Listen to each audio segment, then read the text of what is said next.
So how are you doing? We're talking about innovation trends for 2022. So how the world is changing and some of those sort of signs and currents so that you can get up to speed and thinking about how you're going to be planning next year. So we've got a really interesting show ahead. I'd love to know how you forecast trends, what insights you use, and how you think about the shifts and changes in the marketplace, because there's a lot going on at the moment, isn't there? And now's the time of year where we've got some really good resources coming out, and I've got a handful of those to share with you. I've got some pointers to help you actually use trends and think about what you're doing in your own organisation, in your own team, your own business with those. And think about some of the key areas of consumer trends, marketing trends, a bit about tech as well in there, and some customer experience trends as well. So a really packed show. I'd love to hear from you. Let me know what you think, let me know what you do, and of course ask me any questions. I always love to hear from you. So I'll be back in a second just after this. This is the Idea Time Show with Dr. Jo North, helping facilitators expand their creativity, confidence and impact through the power of innovation in action. Gain confidence as a facilitator, confidence with the technology, and confidence with your content and event design. Tune in every week for practical tips, strategies and interviews that will accelerate your personal and business success. And now, here's your host, Dr. Jo North. So on today's show, we're going to be covering what is external trend forecasting, why it's important for all of us entrepreneurs and innovators, and what we can actually do with that trend information. How to find it. I'll be giving you some tips on some useful sources of insight. Many of those are free as well, and you can click on a link and you'll get straight there, and you can download some of those. And I'm going to be doing a bit of a roundup of some of the 22 trend reports that I found really useful. So they're in the consumer, technology and marketing spaces. And of course, we've got all the references in here should you choose to explore them further. So do let me know what you think as we're going through. Ask me anything you like, and I'd love to hear what you're planning for 2022 and how you're adapting to the changes that we're seeing in consumer technology and the marketing environment as well. One thing I would say is that I'm going to be talking about all sorts of different trend forecasting brands and reports here. I have no association with any of them, none at all, and I'm just sharing things with you that I found useful year after year after year in terms of developing innovation strategy, product innovation plans and much more. So I hope you find it useful. So let's get started with thinking about what is external trend forecasting. And it sounds obvious what it is, but let's just pause a minute and make sure we're really clear, because what it isn't is crystal ball gazing and trying to predict the future. What it is looking at how hidden currents in the present signal possible changes in direction for companies, societies, or the world at large. So we're sort of really getting a sense of the direction of travel that things are going in, the attitudes that people are showing, and really listening in, looking at those, using insights, data, surveys, all sorts of different methodologies to identify what the near future is likely to look like. It's all supported by process and logic, and also it's transparent about uncertainty as well, because obviously when we're looking forward, we never truly know for sure that something is going to happen. We can't guarantee anything at all is going to happen in the future. So it's about being transparent around that, but still we need to work out what next, where's the world going and what's happening, and really good quality trend forecasting can help us to do that.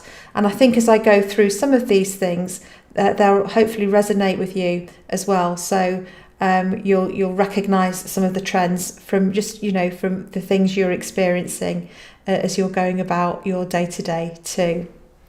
So external trend forecasting is really important because First of all, it helps you come up with great new ideas. It's a form of stimulus. We're listening in, tuning in to the world around us, and that can stimulate some really good thinking. It also helps us to connect better with our target users and customers, because they're in the world that's changing. They're part of that change, and if we understand the things that are affecting them, the things that are becoming priorities and that matter to them as we're moving forward, it means that we as people, as brands, as companies, as teams, we can create better businesses, products, services, solutions, and also marketing material, communication material that connects with customers. It means we can check in with the value proposition for the product, services and brands that we've got and say, actually, is this still relevant? Is it going to help us to survive and thrive? Are we still on point in terms of the value creation that we're delivering for our customers? And remember that when I use the word value, I'm talking about it being something that's really of use to customers. It serves a purpose, it solves a problem in the right way, but it's also in line with their ethical values, their beliefs, how they see themselves as they would like to be, their aspirational selves. And it's got to also fulfill an emotional need as well. So staying in tune with what I call the zeitgeist, reading the zeitgeist of where things are going, is really important and matters hugely. You can find scope in there for competitive advantage, space that your competitors aren't in yet, and you can do some good moves and good tweaks to what you're doing in order to make the most of that, and just generally spot opportunities. And it's interesting. I just find it fascinating seeing how the world unfolds and responds, and how society is really evolving and changing and shifting in different ways. It really is fascinating, and it's really interesting to observe. And actually, quite a lot of these sort of trend forecasts that I'm going to share with you for 2022, the ones in years gone by, have been pretty on point for previous years. Obviously, a pandemic was an unexpected for many, but that aside, there's some really good stuff in the materials I'll share with you. And when you get this insight, what to do with it, what to do with all of this external trend information? Well, you can build it into your product and service development, so you can use it to really help to future-proof and make your product and service development even more innovative and even more cutting edge in a way that's meaningful for customers. You can use it, and should use it, I believe, for your business plan and your innovation strategy to inform that. You can use it for your communication activities by really, particularly with the consumer and the marketing trends, you can use that to better connect with your target audience, with your target customers. And of course, it's useful as well internally from an employee engagement and a resourcing point of view, because our colleagues are people too. They're part of the consumer trends that are going on out there in the world. They're experiencing the marketing trends, the technology developments and so on. So we can use that to attract and retain people and keep talent within organisations. So it's really useful to look at trend information externally in the forecasting and use it on a number of levels to help you with your innovation and with your business growth. Now, where to get some of these resources? Well, there's no need to spend a fortune in many cases. Sometimes it is important to buy a specific report for a specific sector to get some really detailed and tailored information that you're after. Sometimes you'll need to do your own research as well. So you might be able to buy some research off the shelf. Sometimes you just need to put your own research projects together. But there are some great free resources out there. And I've discovered that the British Library, if you go to their Find Electronic Resources webpage, there's a huge amount of free reports that you can have a look at. Areas like advice, funding sources, business and economic statistics, journals, studies, things around patents, trading standards, and so on. If you're actually an entrepreneur in London and you go into the British Library itself, you can have access to a large number of these reports for free. So do explore that and see if that's useful.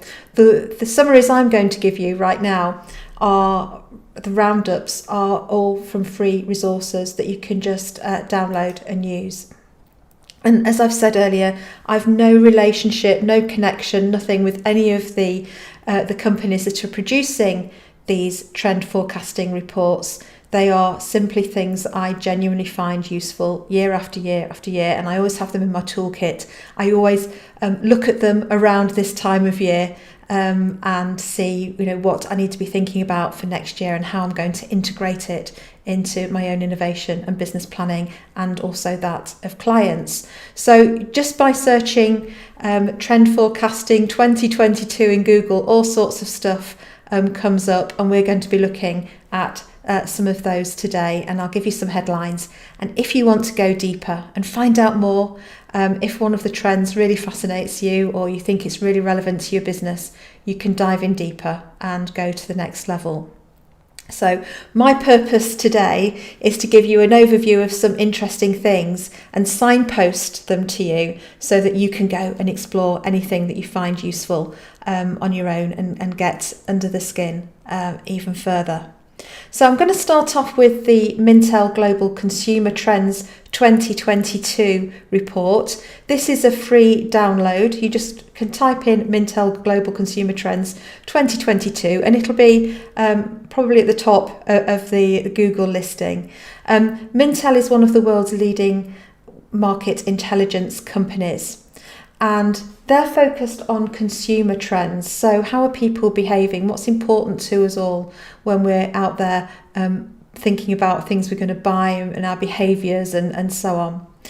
And they've identified really three key things plus a couple of other themes. So the first trend that they are saying is important in 2022 is that because we've had so much uncertainty, consumers really want to be feeling that they've got a sense of control. It's been a very turbulent couple of years, hasn't it, with the pandemic and more besides. I mean, here in the UK, of course, we've had the Brexit impact of that and all the change involved in those things. Climate change is a big factor as well. So the world can feel very uncertain to many, many people, and therefore having a sense that they've got some control over what they're doing and what they're buying and why they're buying it is really important. So what we can do about that as innovators and entrepreneurs is really help our customers feel and genuinely have some control over what they're doing and what they're buying, and that they are choosing to buy. They're not being sold to. And we demonstrate to our customers that we're putting them in the driver's seat so that they have got, they can navigate and choose the way forward. So that's going to be a very important trend. I think it currently is, and I think we're going to see more of it as we go forward. The second key trend that Mintel have observed, and this, by the way, is from a really large research study. You can dig into all the methodologies. They're all very transparent in the actual reports themselves. I'm not going to go into that today. But is actually enjoyment everywhere. After the last couple of years, again, we're emerging from lockdown. I know we're in different places and it's still a very uncertain world.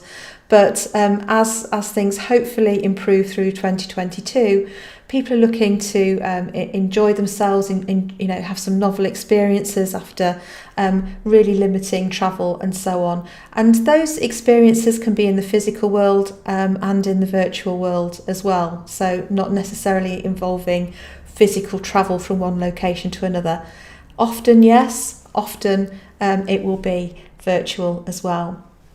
The third key area, which is just continuing to grow. So these are continuation, they're not new things, they're not brand new, they're just going to the next level, is ethics check. And consumers are wanting to do business, buy things from companies with good ethics, but not just who are talking about having great ethics. but actually demonstrating that. Companies that are walking the walk, not just talking the talk, and that are making real progress against bigger goals. Other things are around climate complexity, flexible spaces, particularly with more of a theme of hybrid working. And underpinning this are themes of well-being, rights, justice, getting value from what they're buying, a sense of identity, that people can express themselves and be who they truly are in society, great experiences, surroundings mattering more to us, and using technology, as I've said, both experientially but also to make connections with others too. So that's from Mintel.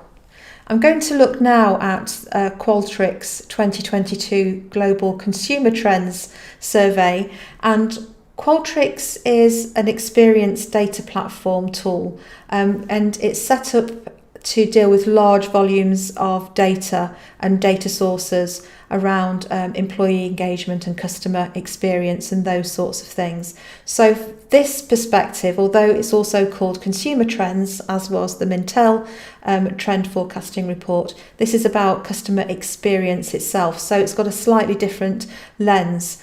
And in this study, Qualtrics asked over 23,000 consumers over 23 countries about the experiences they've had in 2021 and what that looks like for 2022 in terms of behaviours.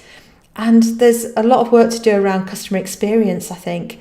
The Qualtrics survey showed that 63% of consumers said that companies need to get better at listening to their feedback. It's a high number, isn't it? So more listening. 62% of consumers said that businesses need to care more about them, and 60% of consumers would buy more if businesses treated them better. So treating customers well, demonstrating true, authentic care, customer care, and being really good at listening, taking listening to the next level and doing it actively and doing it well. Important. And in fact, from this Qualtrics Global Consumer Trend study, out of all of that data, it was found that 9.5% of revenue is at risk due to bad experiences. So there really is a business case for great customer experience, and you can be using this and thinking, well, how can I offer in my organisation, how can we offer a better customer experience than anybody else? How can we take this to the next level? How can we make sure that we are really innovating in this space and making sure we're looking after our customers at every step of the journey, that customers feel cared for, cared about, listened to and treated well, and all that experience being very personalised to the customer as well.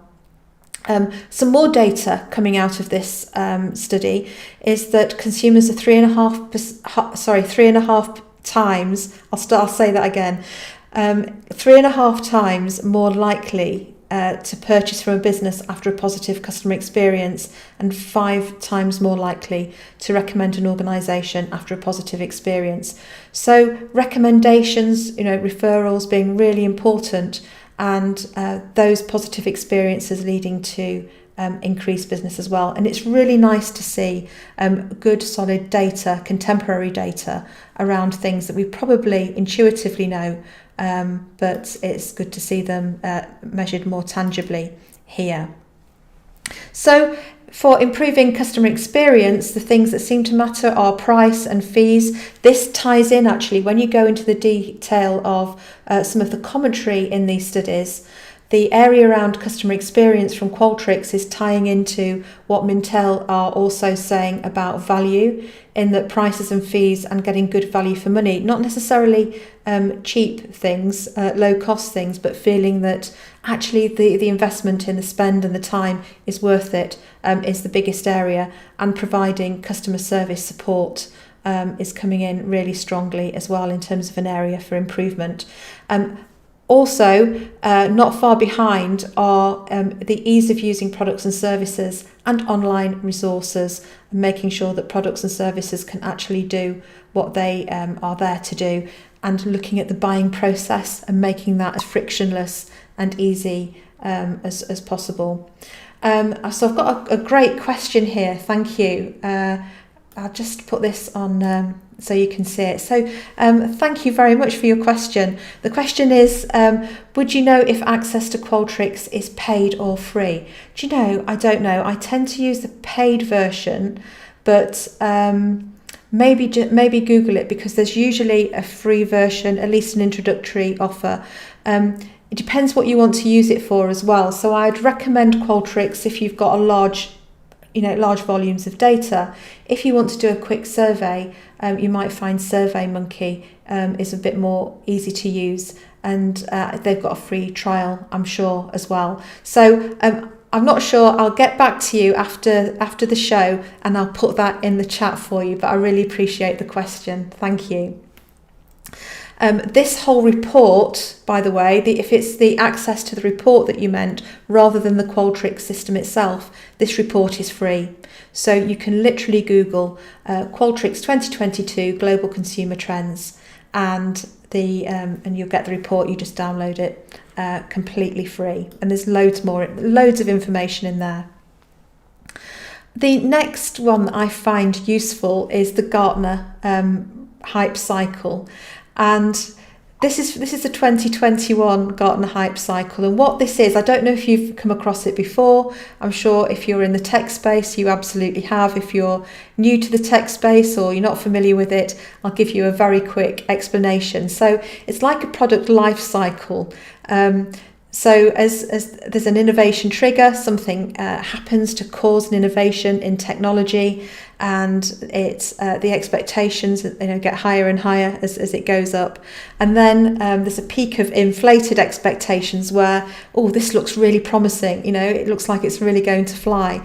But as time goes on, there's a trough of disillusionment where things don't seem to live up to expectations. A slope of enlightenment then follows as we start to think about how we can actually use this and adapt it and solve some of the issues with the technology. And then it goes finally into a plateau of productivity where it just becomes sort of mainstream and working and functioning really well.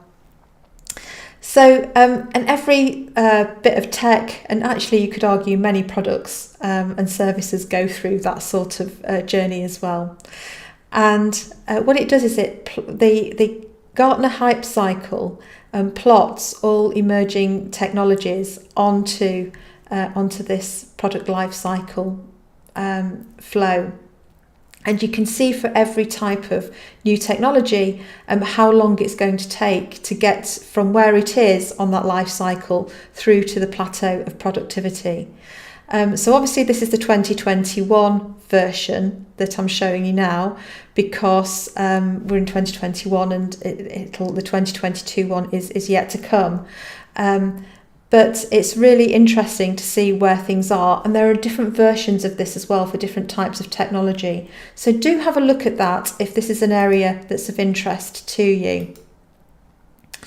There are also some top technology trends for 2022 as well. And what I'd say about these is that these technology trends are really taking the current digital data, cloud, AI functionality and use that we have right now. It's taking it to the next level. It's meshing things together. It's combining it. It's looking at how to create composable solutions, decision intelligence, reusing code to get faster work done, hyper automation, not just automation, but hyper automation. So it's really going to the next level of intensity and usage and creativity with the digital world that we're in right now. I'm not going to go deeply into digital and technology. I can do a show on that. If you'd like me to, let me know and I'll do a deep dive. But that's just to give you a heads up, because what I'm trying to do today is really signpost you to some great resources and hopefully encourage you, if you're not already doing so, to really be thinking about how you can use some of these to innovate and grow in 2022 for yourself and your planning. Then we've got finally Deloitte's 2022 Global Marketing Trends. And there's some connection here. So these are marketing trends, but you'll see some cross themes with the Mintel report and also with the the Qualtrics report as well. So at the top is purpose, being a beacon for growth for business. Customers more, and I've spoken about this lots of times on this show, customers want to do business with organisations that have a greater sense of purpose than simply just being profit driven. They need to be purpose led. They need to be looking to make some sort of positive impact, and the profit being a result of that. So it's not necessarily at the complete expense of profit, but it's actually being purpose led and profit being the result. And this is growing in importance. Consumers are demanding this more, as we've seen from Mintel, and it's being picked up as a really strong direction of travel as well by Deloitte, who are a global sort of world-class consulting organisation. Also is authentically inclusive marketing, not marketing that's artificially trying to be inclusive. It's got to be, real, personable, with brands with real people behind them, genuinely wanting to connect with the target audience. The third trend in marketing is around building the intelligent creative engine. And this is about really using the creativity of people, bringing people together to generate solutions instead of just influencer marketing, actually being very creative about doing things that matter for customers and finding solutions that matter to customers. Trend number 4 in the Deloitte 2022 report is meeting customers in a cookieless world. And that means really going to the next level with privacy, not always wanting or aiming or trying to collect data from customers. But actually respecting privacy. Privacy is looking to become more and more important as we go forward. That's privacy from a data perspective. That said, trend number 5 is designing a human-first data experience. So rather than just having a data strategy, it's making the data work for the individual involved and actually using data to provide benefit to the people who are sharing their own data. So it's not that there won't be any use of data and no data strategy. It's more going in the direction of it being more of a win-win, and the win leaning towards the consumer, which is, I think, as it should be. Customers using that to do an even better job for the customers who've shared their information. Trend number 6 is elevating the hybrid experience. So that's really connecting the in-person and the virtual, and they're becoming, they were quite separate. We used to talk about bricks and clicks. So a brick bit, is the hard built business, the shop or whatever it is, the clicks being the online. Those experiences are becoming more and more immersed as well. And number 7 is supercharging customer service with AI, artificial intelligence, machine learning. Yeah, we can really use technology to understand what customers are really going to be wanting and needing, and presenting them with the solutions as well. So I've got a great comment/question here from Sarah Salter. Hello, Sarah. Thank you very much for watching and tuning in. Sarah says, I wonder who is doing this really well. It's hard to think of someone. Yeah, it's. These are emerging trends. So the businesses that are doing all of these things that I've been talking about in the show really well are the ones that are on the leading edge of this. I think there are some great organisations working purposefully. I was at an event recently, and the leader of Equinor described himself as being a purpose-led leader, and I thought that was fantastic. Really about renewable energy, but also possibility for people, which is awesome. I think some of the organisations like Qualtrics actually are making access to information a lot more straightforward. And in fact, I think it was this report, when I talk about meeting customers in a cookieless world and not asking for data, I think it was this report that you can download without putting any details in at all. I might be wrong, but I think so. So also a question here is about, did I come across any innovative trends for the food industry in 2022? And just curious. Yes, so I looked at all sorts of industries, and I'm being very general here, and I think these trends apply to all industries. But for food industries, obviously climate change, sustainability, packaging, health, well-being, and healthy, sort of a feeling of treat and indulgence, but healthy treat and indulgence. And also obviously veganism for climate and for health. That trend is looking to continue to grow as well. So just a quick summary there, but I hope that helps answer the question. Let me know if you'd like any more information. Thank you for asking the question. So there's lots there. There are all these resources out there which you can download for free. I've just given you, a snapshot of a tiny little fraction of all the good stuff that you can be using to think about where your business and your innovations need to be in 2022. And you can use these to get some inspiration, you can get some ideas, and you can steal a march on the competition. But actually, more important than all of that is that you can do a fantastic job for your customers, because you're in tune and you are delivering things that they really want and really need, and doing that in a great way, listening to them and providing a fantastic experience.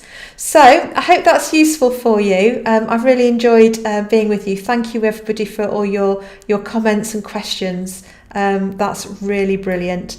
And if you're watching on replay, then please, ask me any questions as well, and I'll answer those.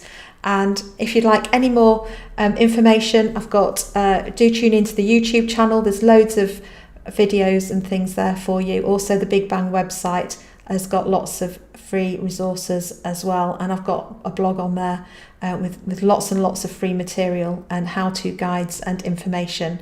So that's the end of the show. Thank you so much for joining me, and I will see you next time. Bye for now. Thank you for tuning in to the Idea Time Show, brought to you by Dr. Jo North. Don't forget to subscribe to our channel and access more completely free resources at bigbangpartnership.co.uk/resources. We'll see you next time.